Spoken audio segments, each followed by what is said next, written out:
अहमदाबाद से एक ईमेल मेरे पास आया जिसमें लिखा है कि मेरी शादी को 6 साल हो गए और मेरी उम्र 36 साल है, लेकिन जब कभी भी मैं अपनी पत्नी के साथ संबंध बनाने की कोशिश करता हूँ मेरे पेनिस में इरेक्शन नहीं आता। मैं क्या करूँ? उम्र 36 साल है और if the erection is not getting on at the time of enjoyment तो नेचुरली इट इज ए मतलब जो है वो type of the impotency. Okay है ना। तो ये है कि डॉक्टर साहब एक चीज़ और मैं महत्वपूर्ण इसमें लिखी हुई है कि इन्होंने लिखा है कि मैंने सारे टेस्ट करवा लिए हैं और वो नॉर्मल है। जी जी। अगर बाई द वे सारे टेस्टों से उसका उतना संबंध नहीं है क्योंकि ये कोई इन्फेक्शन नहीं है जी, है ना। जैसे ये मतलब जो है वो यू कैन से मतलब जो है वो शरीर और मन से मिलके एक सफल सेक्स संबंध बनते हैं। आज सभी जानते हैं कि सफल सेक्स सुखी जीवन का महत्वपूर्ण आधार है। जी। उसके बावजूद भी मैं देखता हूँ कि इतने इम्पोर्टेंट टॉपिक होने के बावजूद भी लोग इसी के बारे में बात करने में काफ़ी हिच महसूस करते हैं, संकोच महसूस करते हैं, घबराहट महसूस करते हैं और दे फील शाई। बिल्कुल। तो जहाँ तक इनकी प्रॉब्लम की बात है कि 36 साल उम्र है और सारे टेस्ट मैंने बताया इसमें टेस्ट करवाने की उतनी ज़्यादा इम्पोर्टेंस नहीं है जितनी की इम्पोर्टेंस इस बात की है कि इन्होंने जो कुछ भी अपने प्रीवियस लाइफ में समथिंग एक्सेस की है, कुछ बचपन की नासमझियाँ होती हैं, कुछ जवानी की भूलें होती हैं जिसकी वजह से ये प्रॉब्लम अधिकांश मरीजों में देखी गई है। इनको इमीडिएट किसी अच्छे क्वालिफाइड सेक्सोलॉजिस्ट से मिलना चाहिए।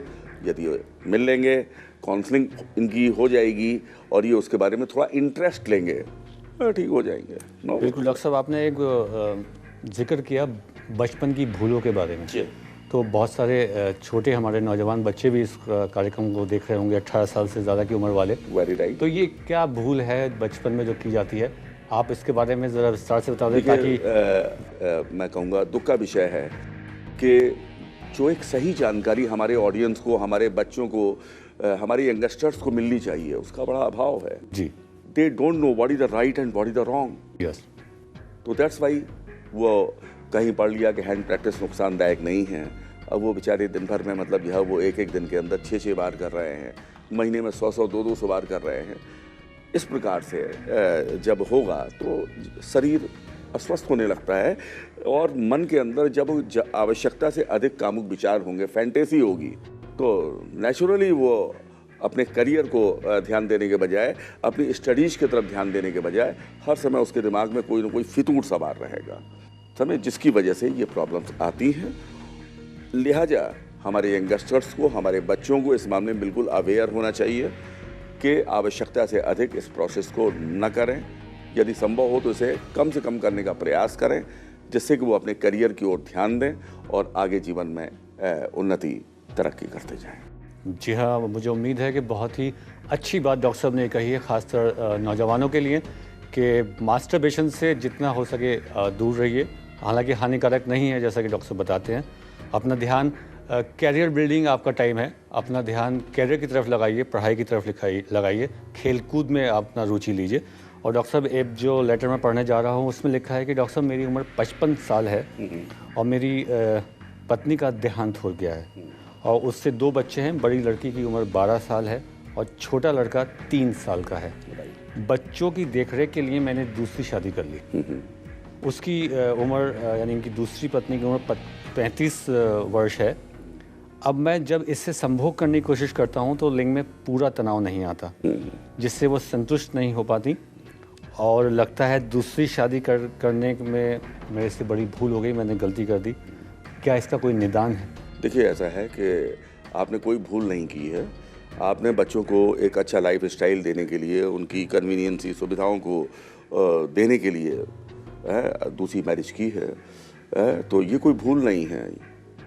This is a normal way. जैसे आज मैक्सिमम वर्क अडॉप्ट करता है, that's why there is no any problem is this कि जब आपने सेकंड मैरिज की तो आपको अपने पावर को भी रिगेन करने के लिए, अपने वाइटलिटी को मेंटेन करने के लिए आपको थोड़ा सा प्रयास करना चाहिए था। यदि वो प्रयास कर लिया होता तो मैं समझता हूँ आज ये प्रॉब्लम नहीं होती। दूसरी चीज़ कि आपकी उम्र 55 की है, अगले की उम्र 35 की है। देयर ये मतलब जो वो age difference is there of the 20 years, this is the main thing.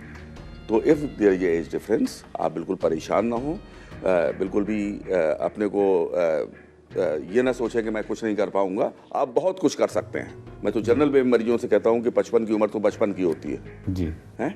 तो दैट्स वाई काफ़ी अच्छी अच्छी दवाइयाँ हैं, और आप उनको यदि बाई द वे किसी अच्छे सेक्सोलॉजिस्ट के अंडर में अपनी समुचित चिकित्सा करते हैं, ट्रीटमेंट करते हैं, यू कैन बी ऑलराइट। जी हाँ, बहुत बहुत धन्यवाद आपका हमें ये पत्र लिखने के लिए। और जैसा डॉक्टर साहब ने कहा कि एक क्वालिफाइड डॉक्टर से आप संपर्क में आएँ, आपकी समस्या का ज़रूर निदान हो सकता है। डॉक्टर साहब, ये ईमेल आई है इलाहाबाद से। जी। लिखते हैं, डॉक्टर साहब मेरी अभी नई नई शादी हुई है, लेकिन मेरी बीवी काफ़ी एडवांस है और मैं फोरप्ले में ही डिस्चार्ज हो जाता हूँ, और मेरी बीवी कई बार मुझे छोड़ने की भी धमकी दे चुकी है। क्या इस समस्या का कोई समाधान है? इनकी समस्या सुन के मैं इनको केवल एक ही बात मैसेज के तौर पे कहना चाहूँगा कि मंजिलें उन्हीं को मिलती है, मंजिलें उन्हीं को मिलती है जिनके ख्वाबों में जान होती है। मंजिलें उन्हीं को मिलती हैं जिनके ख्वाबों में जान होती है। परों से कुछ नहीं होता, हौसलों से उड़ान होती है। अरे हौसला रखिए आप। बिल्कुल। और यदि बाई द वे आप फोरप्ले में डिस्चार्ज हो रहे हैं, तो that is not a so serious problem, it can be cure, इसका इलाज किया जा सकता है। और यदि बाई द वे फिर भी आप मतलब जो है वो हमारे डर के या किसी भी चीज़ से आप डॉक्टर के पास जाएंगे ही नहीं, उससे अपनी बात ही शेयर नहीं करेंगे, तो मैं समझता हूँ कि कुछ नहीं हो सकता। जैसे आप परेशान ना हो, और यह है कि अपनी मंजिलों को पाने के लिए कुछ प्रयास कीजिए। हर एक इंसान प्रयास करता है, तो ये कि आप प्रयास करेंगे, आप प्रॉपर वे में अपना ट्रीटमेंट करेंगे, काउंसलिंग करेंगे, आप ठीक हो जाएंगे। मतलब आपको लगता है कि ये कोई समस्या इनकी कोई इतनी बड़ी नहीं कोई है? इतनी खास प्रॉब्लम नहीं है। ये घबरा रहे हैं कि इनकी बीवी ने इन्हें छोड़ने की धमकी दी है। हाँ, अगर बाई द वे आप नहीं ध्यान दे रहे हैं, तो इनकी क्या किसी की भी छोड़ के जाएगी।